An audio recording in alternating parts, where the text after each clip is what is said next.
Hello students, कैसे हो आप सब। तो लास्ट वीडियो में हमने देखा था properties of charges.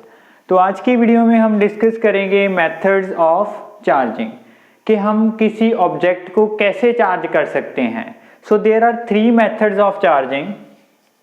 There are three methods of charging. First जो है that is charging by friction. Charging by friction. Second is charging by conduction.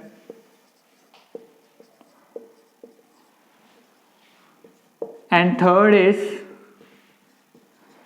charging by induction. Third is charging by induction. तो हम one by one in तीनों methods को discuss करेंगे। First हम start करते हैं चार्जिंग बाय फ्रिक्शन से। First जो है हमारा चार्जिंग बाय फ्रिक्शन।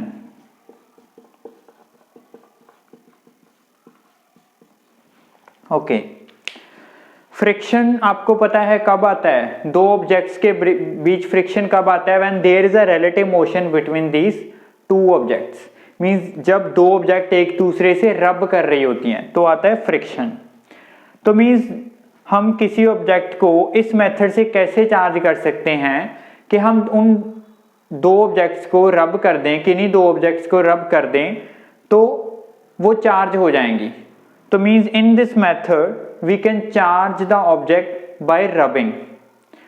जैसे आप एग्जांपल ले सकते हो कि एक रबड़ कॉम है, आप ड्राई हेयर्स के साथ उस कॉम को रब कर रहे हो इस तरह, तो वो कॉम चार्ज हो जाता है। और भी बहुत सारे एग्जांपल हैं इसकी। जैसे कोई ग्लास रॉड है, उसको सिल्क क्लॉथ के साथ रब कर दो। तो हम पहले लिखते हैं कि जब हम दो ऑब्जेक्ट्स को रब करते हैं, व्हेन वी रब टू ऑब्जेक्ट्स,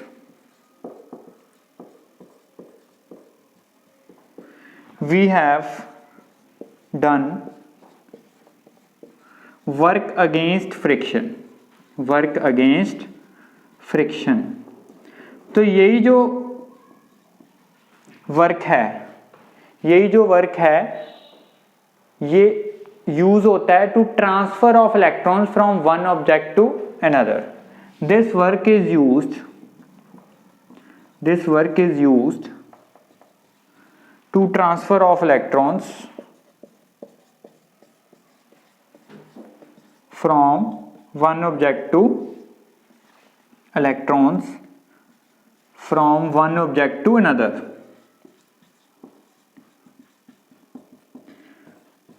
जो ऑब्जेक्ट से इलेक्ट्रॉन लूज हुए हैं, जिस ऑब्जेक्ट से इलेक्ट्रॉन बाहर जाएंगे, लूज होएंगे, उसके ऊपर कौन सा चार्ज आ जाएगा?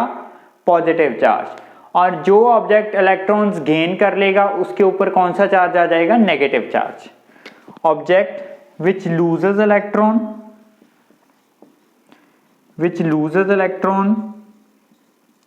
acquire पॉजिटिव चार्ज, एंड जो ऑब्जेक्ट गेन करेगी, object which gains electrons acquire negative charge. Okay, तो इस तरह हम फ्रिक्शन से किसी ऑब्जेक्ट को चार्ज कर सकते हैं। इसकी बहुत सारी एग्जांपल्स हैं। पहले इसको रब कर देते हैं। एग्जांपल्स जैसे आपने देखा होगा कि फ्यूल टैंकर्स हैं। Question as it is short question भी बन सकता है इससे रिलेटेड। फ्यूल टैंकर्स हैं, उनके सामने क्या है? मेटेलिक चेन्स लगी होती हैं जो ग्राउंड को टच कर रही होती हैं। वो क्यों लगी होती हैं? जैसे ये फ्यूल टैंकर है, इस तरह चेन्स लगी होती हैं इससे जो ग्राउंड को टच कर रही होती हैं। This is ground.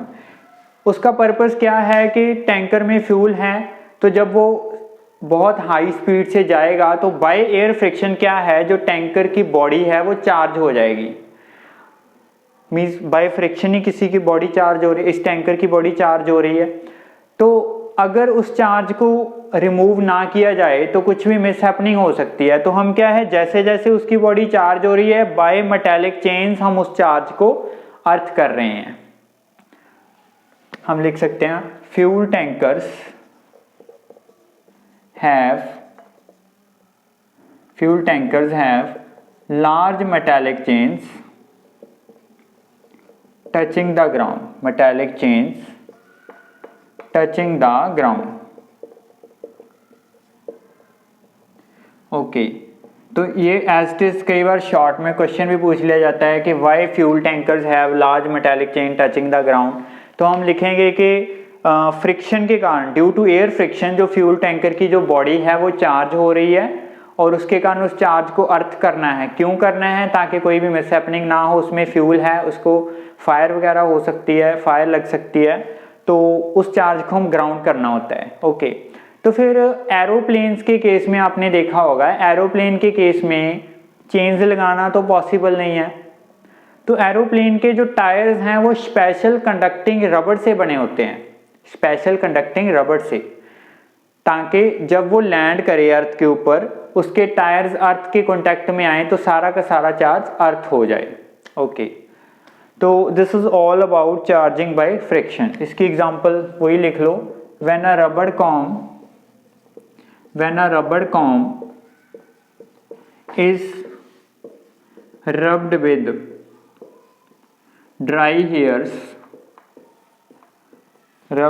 dry hairs it gets charged। ये क्या हो जाएगा? ये चार्ज हो जाएगा। अगर इसी कॉम्ब को हम वेट हेयर के साथ रब करें तो वहां पे तो फ्रिक्शन ही नहीं है, तो रबर कॉम्ब चार्ज नहीं होएगा। ओके, तो सेकंड मेथड पे आते हैं हम। सेकंड मेथड हमारा है चार्जिंग बाय कंडक्शन। यहां पे हमने किसी ऑब्जेक्ट को कैसे चार्ज किया था? रब किया था। पर कंडक्शन में क्या करेंगे हम, एक होगी हमारे पास चार्जड ऑब्जेक्ट और दूसरी होगी अनचार्जड ऑब्जेक्ट। एक होगी चार्जड ऑब्जेक्ट एंड दूसरी होगी अनचार्ज ऑब्जेक्ट। हम चार्जड ऑब्जेक्ट को अनचार्जड ऑब्जेक्ट के साथ टच करवा देंगे। Second is charging bye conduction. Charging by conduction,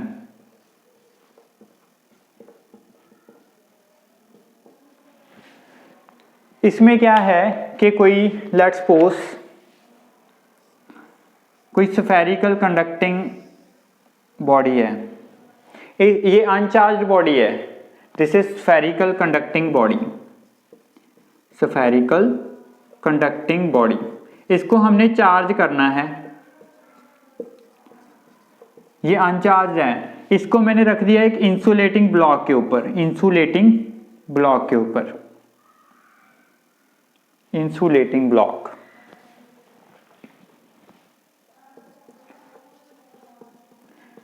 तो मैंने क्या किया, कोई चार्ज रॉड है, पॉजिटिवली चार्ज रॉड है, मैं लेके आया और मैंने क्या किया, इस पॉजिटिवली चार्ज रॉड को इसके साथ टच करवा दिया, तो कुछ चार्ज जो है इस बॉडी में मूव कर गया, इस रॉड से कुछ चार्ज इस बॉडी में मूव कर गया। तो बाद में मैंने क्या किया, रॉड को हटा दिया, रॉड को हटा दिया, ये वही बॉडी है, इंसुलेटिंग ब्लॉक है।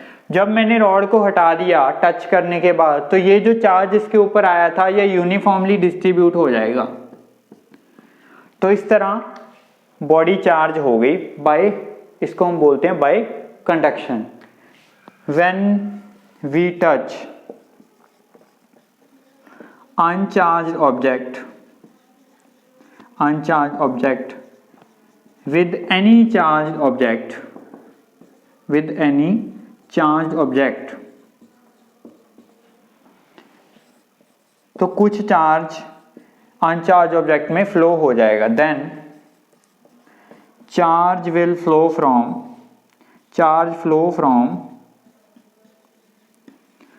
Charged object to uncharged object, charged object to uncharged object।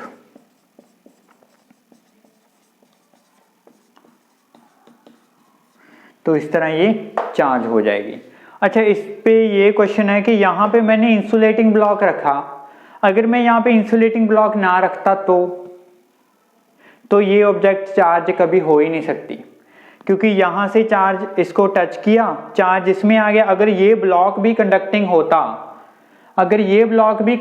होता, तो चार्ज इसमें आया और इससे फिर वो सारा चार्ज ग्राउंड हो जाएगा, तो इसमें से कंडक्ट हो जाएगा, फिर इसका भी सारा चार्ज गायब हो गया क्योंकि वो इसके थ्रू ग्राउंड में चला गया। तो इस तरह चार्ज नहीं हो सकती, इसीलिए हमने इस ऑब्जेक्ट को इंसुलेटिंग ब्लॉक के ऊपर रखा है। तो ये हमारा है चार्जिंग बाय कंडक्शन। इसमें एक और एग्जाम्पल ही है, जो चार्ज फ्लो होएगा वो कितना होएगा। हमने ये तो बोल दिया कि चार्ज ऑब्जेक्ट से अनचार्ज ऑब्जेक्ट तक चार्ज है वो फ्लो कर जाएगा, बट कितना फ्लो होएगा। देखो, अगर ये हमारी अनचार्ज ऑब्जेक्ट है, इसको मैंने लिख लिया A, ये हमारी चार्ज ऑब्जेक्ट है, इसको मैंने लिख लिया B, इसके ऊपर लेट्स सपोज चार्ज है Q। अगर इनकी यहाँ पे थोड़ा सा डिफरेंस है, बट हम मान के चल रहे हैं कि इनका साइज, इनकी शेप सारा कुछ सेम है, मतलब सिमेट्री है, इसका साइज भी A के इक्वल है, इसकी शेप भी A जो है A बॉल है उसके इक्वल है। तो जब हम इनको टच करेंगे, आफ्टर टच, दो सिमेट्रिकल, दो same size same shape object में चार्ज जो ट्रांसफर होगा वो हाफ हाफ हो जाता है। इसमें आ जाएगा Q/2 और इसमें A में भी आ जाएगा Q/2, तो हाफ हाफ डिवाइड हो जाएगा। अगर साइज का डिफरेंस हो तो चार्ज भी उसी रेशो में ट्रांसफर होएगा। अगर मान लो फिर यहाँ पे मैंने कोई C बॉल लिया है सेम साइज शेप की, उसको B से टच कर दिया, तो फिर इसके बाद क्या रह जाएगा, इसके बाद Q/2 का हाफ हो जाएगा, B के ऊपर आ जाएगा Q/4, C के ऊपर भी आ जाएगा Q/4, वो इनमें हाफ हो जाएगा। फिर कोई और बॉल ले आए, उसको C के साथ कर दिया, फिर फर्दर जितना इसमें है उसका भी हाफ हो जाएगा। तो इस तरह चार्ज जो है वो ट्रांसफर होता रहेगा। अगर इनकी साइज शेप वगैरह सेम ना होती तो सेम चार्ज नहीं होना था। मोस्टली जो क्वेश्चन आएंगे वो सेम साइज और सेम शेप की ऑब्जेक्ट्स के ऊपर ही आएंगे कि इसको टच कर दिया उसके बाद चार्ज कितना रह गया, इस तरह के क्वेश्चंस। तो हम थर्ड मेथड देखते हैं, charging by induction. Third method है हमारा चार्जिंग बाय इंडक्शन। देखो, कंडक्शन में हमने क्या किया था, दो ऑब्जेक्ट्स को टच कर दिया था, बट इंडक्शन में हम दो ऑब्जेक्ट्स को टच नहीं करेंगे पर फिर भी वो चार्ज हो जाएगी। थर्ड है हमारा charging by induction. Charging by induction, conduction के केस में हमने दो ऑब्जेक्ट्स को टच किया था, बट इंडक्शन के केस में हम दो ऑब्जेक्ट्स को टच नहीं करेंगे। लेट्स सपोज ये दो स्फेरिकल कंडक्टिंग स्फीयर्स हैं, इनको हमने चार्ज करना है। इनको रखा गया है किसी इंसुलेटिंग ब्लॉक के ऊपर। तो ये A है, ये B है। मैं एक चार्ज रॉड लेके आया, इसको टच नहीं करवाया, तो इंडक्शन में क्या है, विदाउट टच इन दोनों ऑब्जेक्ट्स के ऊपर चार्ज आएगा। जो फेस इस चार्ज ऑब्जेक्ट को अप्रोच कर रहा है उसके ऊपर आएगा ऑपोजिट चार्ज। इसमें अगर पॉजिटिव है तो इसमें आएगा, इस फेस पे आएगा नेगेटिव चार्ज, तो उसके इधर वाले फेस में आ जाएगा फिर इसका ऑपोजिट, नेट तो न्यूट्रल ही रहेगा। ओके, चार्ज आ गया। उसके बाद क्या किया, मैंने इन दोनों ऑब्जेक्ट्स को सेपरेट कर लिया। रॉड अभी नहीं हटानी, रॉड एज इट इज ही है, रॉड एज इट इज ही है जो हम लेके आए थे चार्ज रॉड। मैंने क्या किया, A ऑब्जेक्ट जो थी और B ऑब्जेक्ट जो थी उनको मैंने क्या कर लिया, सेपरेट कर लिया इस तरह। This is A object, this is B object. अभी इस पे आया था नेगेटिव चार्ज, इस पे नेगेटिव चार्ज था और इधर आया था पॉजिटिव चार्ज। ओके, उसके बाद रॉड को हटाना है। अगर हम पहले रॉड हटा दें, रॉड को लेके आए, चार्ज आ गया। अगर पहले ही रॉड को हटा दिया तो चार्ज गायब हो जाएगा। तो पहले इनको सेपरेट करो। बाद में हमने क्या किया, रॉड को हटा दिया। रॉड को हटाने के बाद इन दोनों ऑब्जेक्ट्स के ऊपर जो चार्ज है वो यूनिफॉर्मली डिस्ट्रीब्यूट हो जाएगा। This is A object, this is B object. तो चार्ज जो है वो यूनिफॉर्मली डिस्ट्रीब्यूट हो जाएगा। तो इस तरह ये चार्ज हो गई। इनको भी सिमिलर बात यह है कि इसीलिए इंसुलेटिंग ब्लॉक के ऊपर रखा गया है ताकि चार्ज कंडक्ट होकर ग्राउंड में ना जाए। इसमें एक बात और है कि पिछले केस में हमने सिर्फ एक ही ऑब्जेक्ट ली थी, बट यहाँ पे दो ऑब्जेक्ट्स लिए हैं। अगर हम एक ही ऑब्जेक्ट लेते, रॉड लेके आए, ठीक है, चार्ज आ गया, रॉड को हटा दिया तो चार्ज गया। तो इस तरह हम बाय इंडक्शन, देखो आपने इसमें रॉड को टच नहीं किया, बट कंडक्शन में हमने रॉड को टच किया था अनचार्ज ऑब्जेक्ट के साथ, बस इसमें हमने नहीं किया। इसकी एग्जांपल क्या है वो देखते हैं। ये हो गया होगा, इसको रब कर देते हैं। आपने देखा होगा जो रबड़ कॉम वाली मैंने फ्रिक्शन में एग्जांपल ली थी, रबड़ कॉम चार्ज हो गया था किससे, बाय फ्रिक्शन। फ्रिक्शन से क्या हो गया था, जब हमने रबड़ कॉम को ड्राई हेयर्स के साथ रब किया तो बाय फ्रिक्शन वो चार्ज हो गया। उसके बाद क्या किया, छोटे छोटे पेपर पीसेस ले लिए। उस रबड़ कॉम को जब हम पेपर पीसेस के बिल्कुल क्लोज लेके जाएंगे, इस तरह रखेंगे थोड़ा सा दूर, तो पेपर पीसेस उससे चिपक जाएंगे, अट्रैक्ट हो जाएंगे। क्यों होंगे, अगर ये रबड़ कॉम था, लेट्स सपोज ये चार्ज रबड़ कॉम है, इसके ऊपर लेट्स सपोज पॉजिटिव चार्ज था, तो छोटे छोटे जो पेपर पीसेस हैं ये हम टच नहीं करवाते, बट ये क्या है, इससे अट्रैक्ट हो जाते हैं, चिपक जाते हैं। क्यों, क्योंकि पेपर पीसेस जो चार्ज हो गए बाय इंडक्शन। इसमें एक बात ध्यान देने वाली है, जो रबड़ कॉम्ब चार्ज हुआ that is by friction, but paper pieces charge हुए that is by induction. Paper pieces get charged by induction, by induction. जब हम रबड़ कॉम्ब को उसके पास लेके जाएंगे। देखो इसमें एक चीज और है समझने वाली। मैंने बोला था ये पॉजिटिव चार्ज है, इसको ले गए कि दोनों चार्ज आएंगे। इट मीन पेपर पीसेस को हम छोटा टुकड़ा ही हम जूम करके बना रहे हैं, इसके ऊपर नेगेटिव चार्ज भी आएगा जो फेस इसको अप्रोच कर रहा है, और इसके ऊपर पॉजिटिव भी आएगा। देखो नेगेटिव तो अट्रैक्ट होएगा, बट ये पॉजिटिव की रिपल्शन भी तो होएगी ना। बट हमने तो यहाँ पे सिर्फ ये बोला कि पेपर पीसेस अट्रैक्ट हो जाएंगे, तो उसका रीजन ये है, देखो ये नेगेटिव तो इससे अट्रैक्ट होएगा, ये पॉजिटिव रिपेल होएगा, बट जो नेगेटिव है वो क्लोज है, तो जो उसकी फोर्स है, अट्रैक्टिव फोर्स है, वो ज्यादा होएगी, अट्रैक्टिव फोर्स ज्यादा होएगी रिपल्सिव फोर्स से। इसीलिए नेट जो है ये अट्रैक्शन ही फील करेगा जो पेपर पीसेस है। अभी मैंने प्रॉपर्टीज में एक क्वेश्चन है, प्रॉपर्टीज में मैंने आपको बताया था कि लाइक चार्ज रिपेल करेंगे और अनलाइक चार्ज अट्रैक्ट करेंगे। ये तो प्रॉपर्टी है, सिंपल सी प्रॉपर्टी है। अगर मैं आपको यहाँ पे क्वेश्चन दे दूं, क्या ये हो सकता है कि दो लाइक चार्ज अट्रैक्ट करें? कैन, क्वेश्चन है, can two similarly charge objects attract each other? Objects attract each other?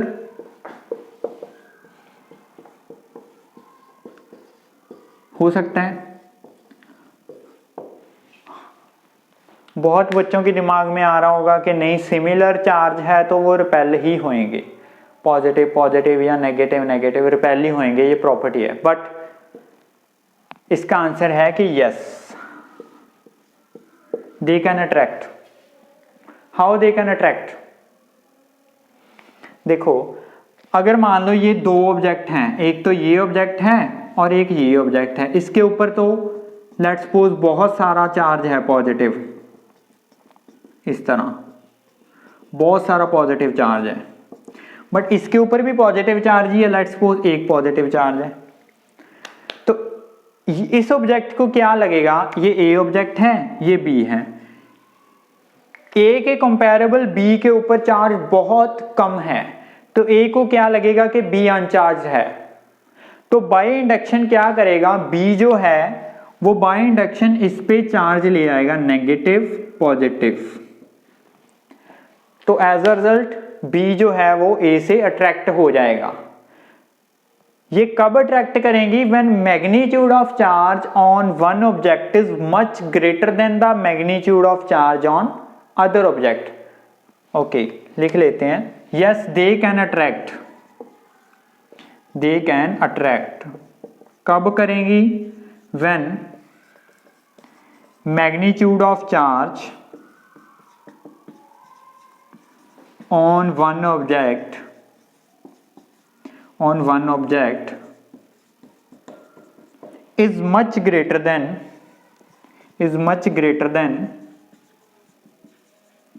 the other object,